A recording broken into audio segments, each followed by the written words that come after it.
How's it going, Laser Bruce? Up, Bobby Sixkilla, and welcome back to the Vigilant Villa. We are nearing the end, I believe. We had a whole bunch of puzzles last time. I need a new piece of paper, actually, after all of that.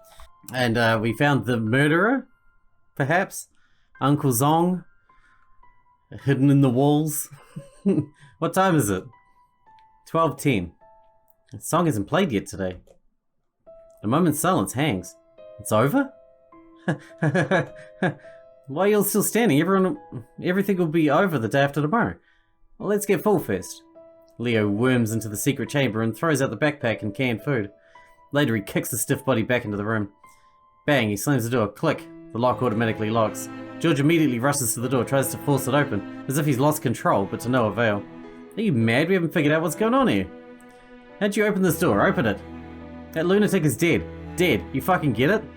He choked himself to death. None of us have anything to do with it. All we should do now is have our fill.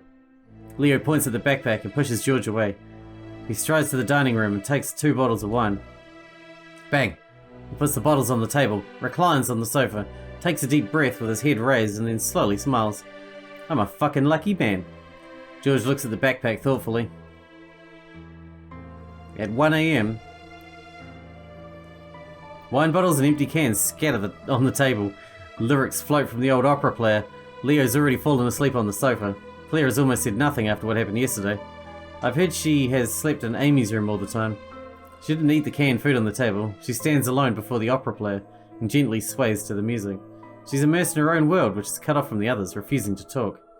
Daisy has fallen asleep too. She doesn't sleep well. She's frowning. Emily's very nervous. She curls herself on the sofa and keeps looking around. George loosens his tie and reclines on the sofa. Maybe it's because of the wine that he seems relaxed for once. He picks up a bottle of wine and leaves the lounge. Isaac stares in the direction of the bookshelves, in a trance, and then stands up to leave the lounge. Should we go see Isaac? I remember him. He says this to me before I can talk. At that time he was in poor health and mistook me for someone else. We became out of touch after he found out I'm not the one he wanted. You know him? What else do you know about him? Nothing. Aren't you looking for connections? I don't know if this helps. Everything helps, man. Talk to these guys. Emily hasn't touched the can before her. Don't you want to eat? Emily shakes her head. Do you really think this is over? I don't know. It's not. I feel like there's still something awaiting us. Hearing my answer, Emily's eyes widen with joy written all over them. About 120,000 people choke to death every year, but it's not a high probability. That diagnosis looks like it's prepared to negate our suspicion. It's not over yet. It won't be that simple. On the verge of breaking down, Emily takes a few tablets of tranquilizer and swallows them. It's Rainbow Bridge Detective Agency related to the Rainbow Bridge Charity House? It should be. It's not a coincidence when it appeared too many times. I wish this nightmare could end soon. It'll end eventually. We talked to Claire? Tong Ming sat aside, his eyes closed. He didn't want to talk anymore. She's swaying to the music with her eyes closed. Right now, she doesn't seem to be in the mood to talk to me. I assume that was Claire, right? George? It's cracking, George. Georgie Porgy. I sat beside him and he pours another glass of wine. Have a drink. 1805, the first year of the blue brand. It's very collectible. What a pity that I just drink it like this. What a pity that I can't drink it, I just have my pills. He shrugs. What do you think of the paintings here? They're all well-known masterpieces. What you see is just the surface. They're all copies, not originals. From the art style, they're copied by the same person, which should be the owner of the villa. He's very artistically talented. I've thought everything through. Nothing fears me once I know who the enemy is. He couldn't hide in that tiny space for too long. Where would he hide at other times? I don't know. Maybe this time it's different. He couldn't get back to the place where he usually hides. George nods without saying anything. We can hit the old study, apparently. We got clues here. Oh, we got another one of these. Jeez, how many of these gears do we have now? Like 1,000,000? And these painting fragments, we must be nearly done with them too, right? Am I missing something? Oh, I'm complete. That's sad. Anything in the hall? Someone talk to me. I stand aside for a while, and she finally talks. I'm in a good mood, so I'll tell you one thing. John knew George. He mentioned it after he came back from the morning exercise. He used to work for George. Can you leave now? You're really a nuisance like a hound. Maybe I can ask George about this clue. Ah, Georgie Porgy. You've been lying to me, haven't you? Where the hell is George gone? At 2 AM. The music stops. Time seems to be frozen except that Rubik's Cube in my hand is still turning. An infinite silence reigns. Do I really believe that the person behind the bookshelf is the 11th person? I mean, they are the 11th. They are 11th person. At least the evidence at hand says so. I close my eyes, feeling exhausted. The medicine seems more powerful than usual. I can feel strong drowsiness sweeping over every cell of my body. No, it's not my medicine. It's some other drugs. My mind is trapped inside the body that I can no longer control. A powerless feeling takes over. Slowly, my mind is getting dull and sinking into vast nothingness. And we did. Suppose being normal will drag people into the abyss. I don't. Whoops. I've been suspicious since I found the body, even though the evidence points to it as the answer. But something unexplainable about my intuition tells me that it's not the ultimate truth. I hope it's just me overthinking and we won't find anyone dead again. Sounds like we will. At 4:20 AM, everybody's dead. I suddenly wake up. The sky outside the window is dark blue. It's not morning yet. I move my stiff body a bit. Others are still asleep. I can hear light snores. The Rubik's Cube placed aside is one step away from completion. Day 6. On the 6th day, it was easy to give the illusion that all this was about to end. Unfortunately, the hunter's trap was just set up, and the prey unknowingly entered the trap of truth. Who can wait for the 7th redemption of the day? Perhaps from this moment on, everyone will be trapped in a nightmare forever. I look at the sleeping crowd. A person is missing. Of course they are. Not in the kitchen.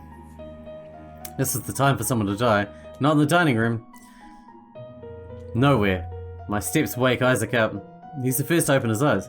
What's wrong? George is missing. He was sitting on that spot last night. Daisy rubs her eyes and points at the spot beside Emily. No one is on that spot now. Why is someone missing again?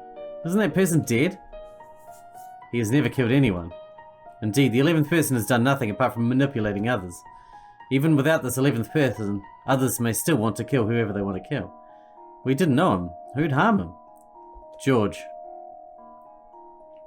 What you see is just the surface. They're all copies, not originals. From the art style, they're copied by the same person, which should be the owner of the villa. He's very artistically talented.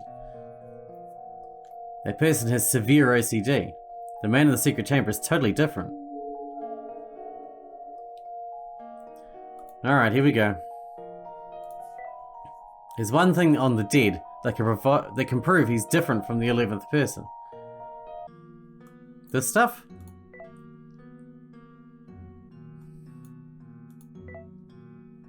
The worn cuffs. It seems that George has found something fishy yesterday. If he is not the 11th person, then the scene isn't the answer. It's another puzzle. The cause of death can be fake. Alright, here we go. We conclude that the cause of death is choking with another clue. We can... okay. The fact that he's got a mouthful of food? And that's a pretty good thing, right? The food around the mouth is spread intentionally. With the diagnosis, it's easy to make Emily think he choked to death. The real cause of death can't be seen from his appearance, but if the cause of death was faked, then the time of death... well, that would be the same anyway, based on... wouldn't it? What could affect the judgment of... oh, the cold. Because it's cold. I remember the cold air welling up from the secret chamber when we opened it. It was even colder than the temperature in Jackie's room. And that door was open completely. Yesterday, the temperature inside the villa was hotter than ever. After the door was open for a while, the chamber was warmed up, narrowing its temperature difference with the outside environment. The phenomenon has escaped our attention. Low temperature can stall the decomposition of the body. That person might have been dead long ago. When it's cold enough to have ice all over the walls? Yeah. Why make the puzzle look like an answer? Who was it for? It's for me. That person wants to challenge me, and it started from the codes on the bookshelf. That dead isn't the 11th person. I opened the door of the secret chamber following the order from yesterday. The secret chamber has lost cold air. The body's decomposition speeds up. The awful smell wells up. If the puzzles have been for me, I must have overlooked something. Like what? Among the things I found, there's still something that haven't been decoded. The phone. We haven't gotten into the phone. The mobile phone doesn't belong to the dead. There's mud on it, and it's sealed separately. It may belong to Jackie. Jackie. I pick up the mobile phone and enter the password again. I don't know. Do we have that information? Hang on, I'll find it. That'll be early on. 0405? It's unlocked. I couldn't find the information on there. I really couldn't. WeChat, calls, and messages. I should check his calls first. Okay. 5 calls. The aliases are Mr. He, client Mr. Wang, debt collector, landlady, and property management respectively. Mr. He and Mr. Wang are recorded as connected and dialed. The other 3 are missed calls. Most messages are bank transfer notices from the previous income to the current of 300,000, 500,000, and 800,000, and some credit card repayment notices. There are 5 conversations in WeChat, Mr. He, Steve Shea, James Zhang, client Mr. Wang, Rainbow Bridge Detective Agency. The conversation with Mr. Wang looks like blackmail. Fits Jackie's reputation. Mr. Wang. Mr. Gia, I'm sorry about this, but I found another lawyer. Mr. Wang, I've already prepared everything for the trial. Wouldn't it be inappropriate to tell me you found another lawyer now? You can trust my abilities. I've done hundreds of such cases, and I haven't lost any of them. I come to you because of your abilities, but your price is going up every time. I really can't afford that. You come to me not only because I'm cheap, but because you want to win. If the truth of the company gets exposed, I'm afraid the amount of compensation will be 5 times higher than the payment. What do you mean? Literally. Let's talk on the phone. James Zhang, I guess he's Jackie's classmate in college? It's been a while since we last contacted each other, classmate. How's it going? We should have fun together sometime. Skip the chat, what do you want? Hey classmate, I've heard you're a legal counsel at Mr. He's company. How enviable. I've got something from Mr. He. Could you give me his contact? Jackie G, how dare you come find me? You're making dirty money against your conscience. Everyone from our class despises you. You're a disgrace to our alma mater. You're a disgrace to all lawyers. Bah, don't pretend you have any good conscience. I won, you loser. The next is Steve Shea. Hey Steve, where do you work now? You're flattering me. I'm just an assistant in the law department in He's group. What's wrong with that? You're very talented. It's a pity that I was too busy to take care of a talented young man like you. Thank you, sir. I've learned a lot from you. Haha, glad to hear that. I haven't misled you. Not at all. You're a great lawyer. Steve, can I ask a favour of you? I went out with Mr. He the other night and drank too much. My mobile phone got lost, so I don't have his contact anymore. Can you send it to me? Okay, let me send it to you. The head of your department is my classmate in college. We're very close. I'll ask him to take care of you. Thank you, sir. Rainbow Bridge Detective Agency. That's why Jackie talked to Steve and James. Head of Rainbow Bridge Detective Agency. I've sent the target's basic information to your email, but the private mobile phone number is extra. Want more money? I'll take care of it myself. Head of Rainbow Bridge Detective Agency. Good luck then. The last is George. How'd you get my contact? Mr. He, I've sent the recording to your email. Please listen to it first. You're against the professional ethics. You flatter me, Mr. He. I don't have any ethics. 500,000 yuan is nothing to you. I'll delete the recording the second I receive it. Received? Okay emoji. Mr. He, I've read the news that you did charity again. Thumbs up. You're now the icon of all entrepreneurs. I've sent a little gift to your email as congratulations. Please check it. I've advised you to check it yourself instead of letting your secretary do it. Smiley face. Another 800,000 yuan? You'll get nothing. My lawyer will sue you for extortion. As your former lawyer, I advise you not to do so. I don't fear it because my reputation is as low as it could be, but if the evidence gets exposed in court, you'll suffer many losses when the truth is revealed. The great image you've built in the public over the years will be destroyed. The world will criticize you and your peers will love to see you down. Received OK emoji. Day 9 at 12:08 AM. Your wife seems to know nothing. I've heard she's gentle and thoughtful, and she's a doctor. Oh, her father is also your business partner. How enviable. You've looked into me? Don't push the line. I've brought the originals. 1 million. I'll leave them at your disposal. How about that? I don't want any third party to know about this. Don't worry, no one knows I'm here. I'll disappear in your world after I get the money. Okay, I'll find you later. No problem. I'll wait for you in my room. It's Mr. Gia's mobile phone. George is the last person who went into Mr. Gia's room. Did he kill him? No, he wouldn't. Tell me where he is. I really don't know. In the morning, I think he came to me in the morning. What did he say? I sound anxious and it makes me panic even more. She quickly shakes her head. I had tranquilizers, but I felt that someone was shaking me.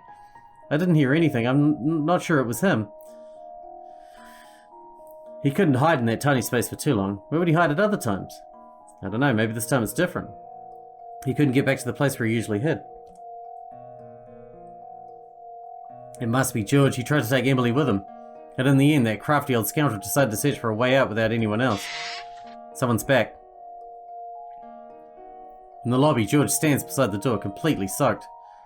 Leo sees George. He pushes people away and rushes to him. Bang, he pounces on him and they start scuffling. You fucking framed me? Don't think I won't beat you just because you're a boss. Isaac pulls Leo away and George casually wipes the blood off the corner of his mouth. Looks like a lot of things happened when I wasn't here.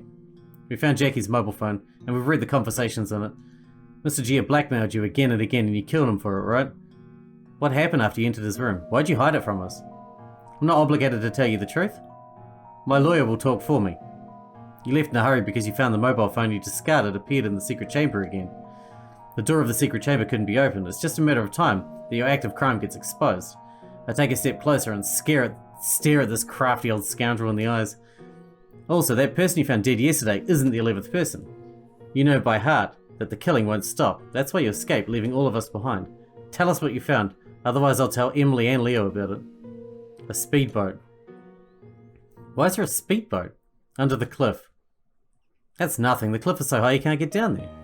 Of course, Mr. He knows how. I wonder what he needs from us.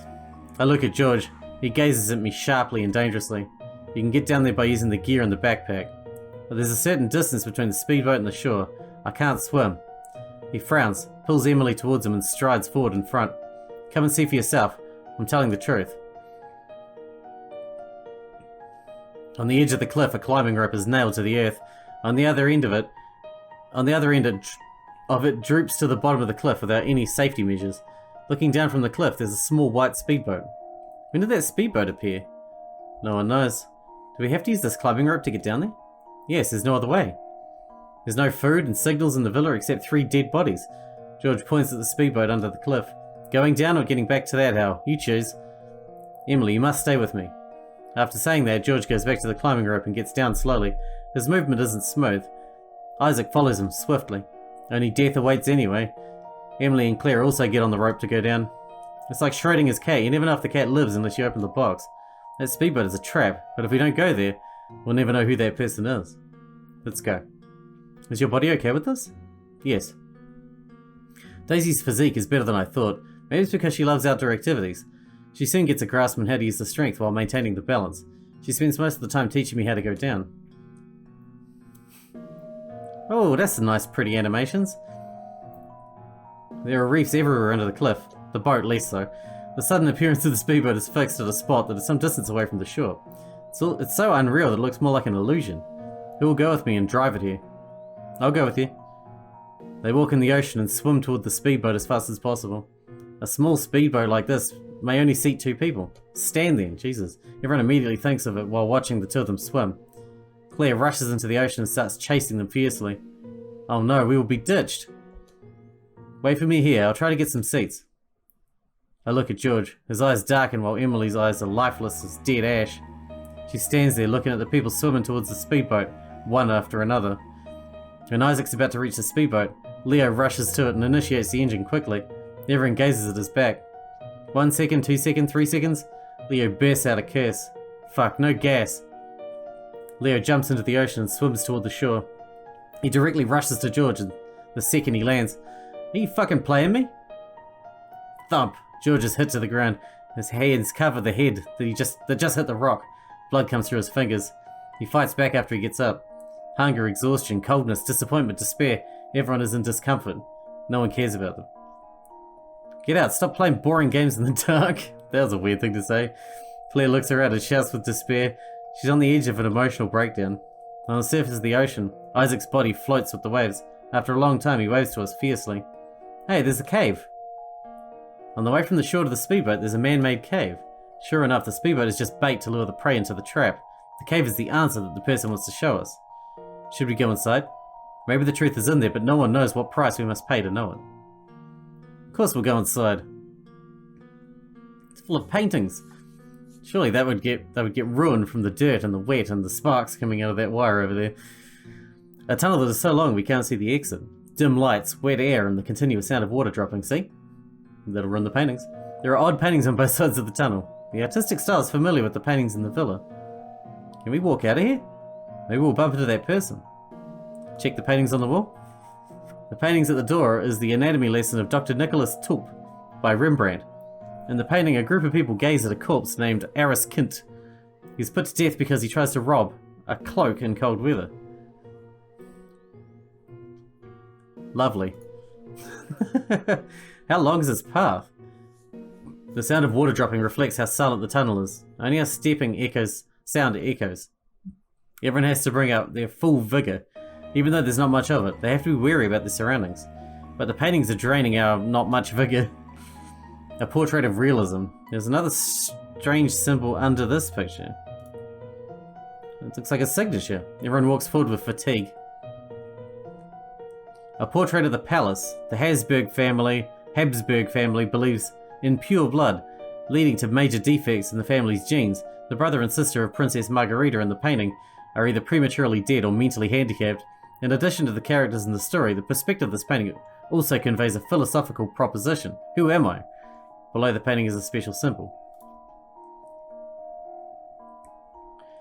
It depicts the newly married family of wealthy citizens, typical of the Netherlands. Interestingly, in the mirror behind the couple in the painting, it can be seen who is the painter. Below the painting is a special symbol. I've seen this painting before. Finally, we get to an end. There's an iron door at the end of the path. 2, 3...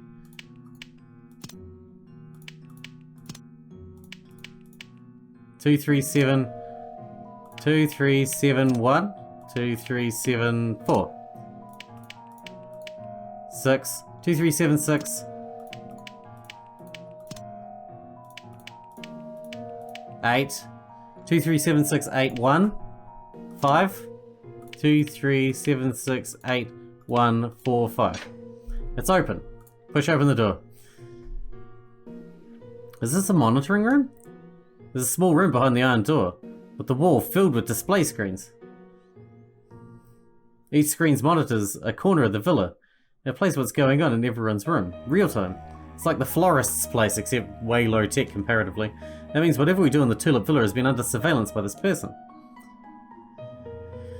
Chapter 7 end.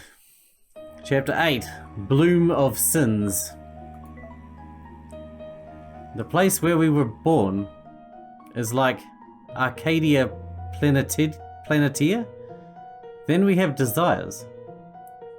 We become willing to be wrapped in endless desires and enter the boisterous world. The heavy iron door shuts itself. The sudden sound is like some sort of a start or an end. Leah rushes the door and pushes it hard. What the hell? It's locked. I can't open it. It is wasting its strength. It must be some kind of device. Others also seem to sense the danger in the sealed environment and become more cautious. Leo gives George a hostile glare while still fighting against the door. I look around, hoping the clue to the door is in this room. More of these. One day we'll find where they all go. Oh, there's another one. Jeez, you must have an unlimited supply of these by now, and these. Paintings. Broken wall? There seems to be a room in it, but I need to enter 4 numbers to unlock it, and I have no idea at the moment. This? The monthly calendar was folded in the corner. I don't know which day is the most special for that person. Their birthday! There's also monitoring here. Maybe every move is, at the moment, is also under monitoring. Quite probably. Door? The door was locked automatically when you came in and you cannot leave. Alright, this crap. The interface for entering the password. 4 digits. The answer must be nearby. Presumably. This number right here? What is that? 1532? It's upside down, but that's what it looks like. I'll write that down. Because I never write enough stuff down. This game has really made it so that you need to write shit down. And I'm usually pretty good, but not good enough. The display is still waiting to be unlocked before playing anything. No, floor. The ground of massive glass is blocked from light and looking down. It's dark. I haven't found any devices that can open that door. I look up at the monitor. If this is a trap about the truth, we must have missed something. Maybe I should crack this code first. For that person, the most special day is the start of this game. The 8th of the month. Is this going to be an American date, right? So 0908? The day when everyone checked into the villa. Look at the screen. Hearing Daisy's exclamation, everyone turns to look at the screen. Why is there a countdown? Oh no. Leo irritably rushes to me and grasps my collar. What the hell did you open? Is it you who opened the door and locked itself right after we entered? Are you fucking behind all this? You said to yourself, the door locked itself right after we entered. It is set like this, it doesn't matter who opens the door. Then what the hell is with the countdown?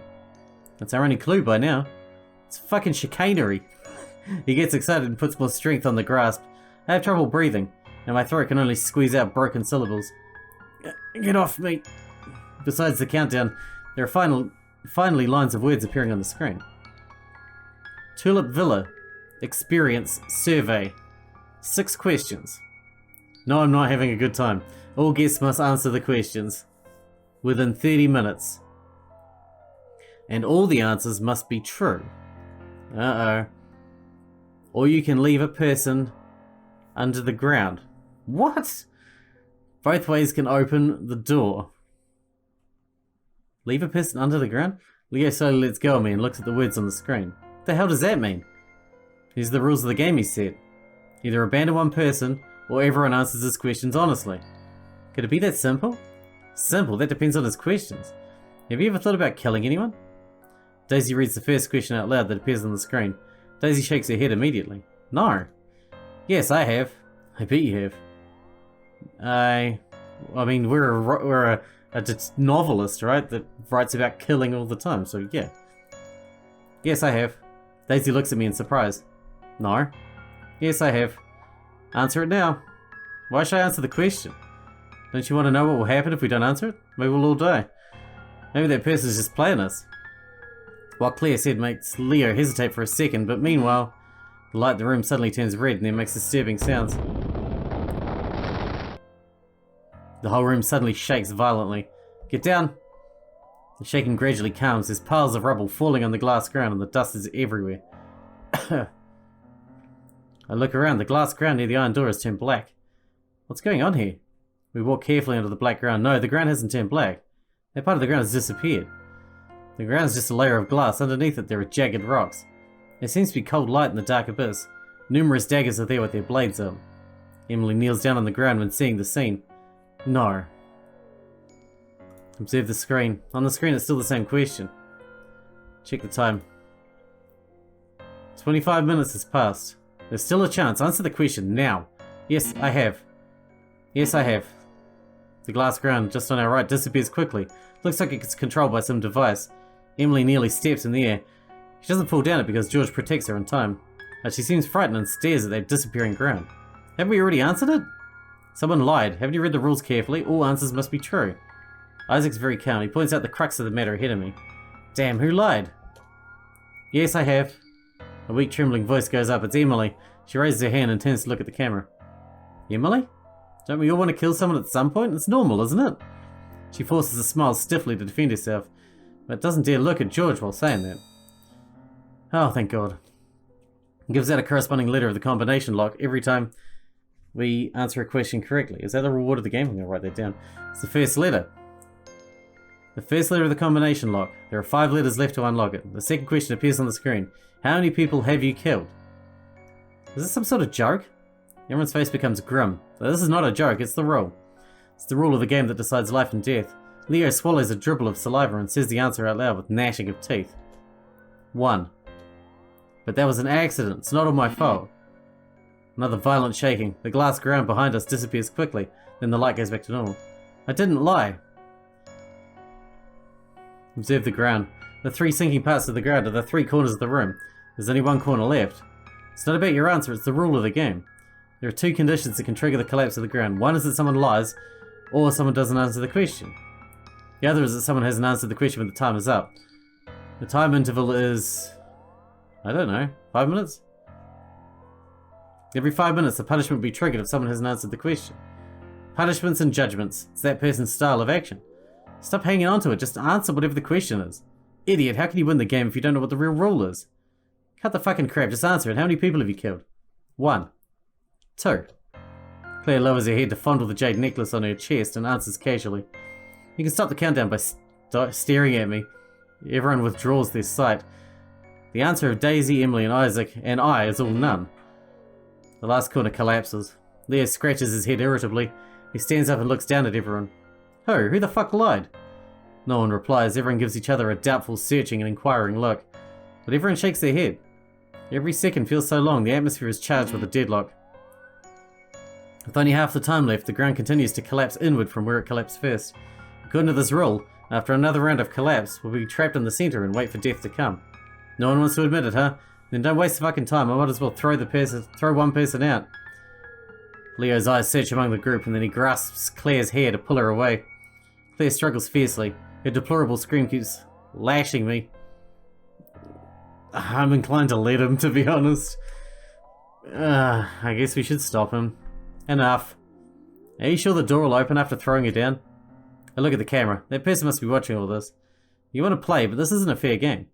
How can you confirm the authenticity of each answer? A polygraph? Or do you have evidence? Or all of this just doesn't make any sense at all. A hush descends over the crowd. No one responds, only Daisy is sobbing. Is that all? The countdown on the screen suddenly stops. It starts playing a video. George looks young in the video. He looks at the media's camera with confidence. With our current technologies, we can only change the genes of unborn lives. This technology has always been morally controversial, because no one has the right to make any decision for an unborn life. But once the scientific research project I invested succeeds, people can change the genes of born lives. Through gene modification, many diseases can be solved fundamentally. Even the congenital defects can be remedied. You can decide for yourself. Please allow me to introduce the key members of the team, experts from the fields of genetics and brain science, Mr. and Mrs. Fang, our parents. Having them in my team, I believe their research results will bring about a huge revolution in the entire medical field. He killed our parents. Mr. He, please take a group photo with our research team. Holmes, the people in the middle look like your parents.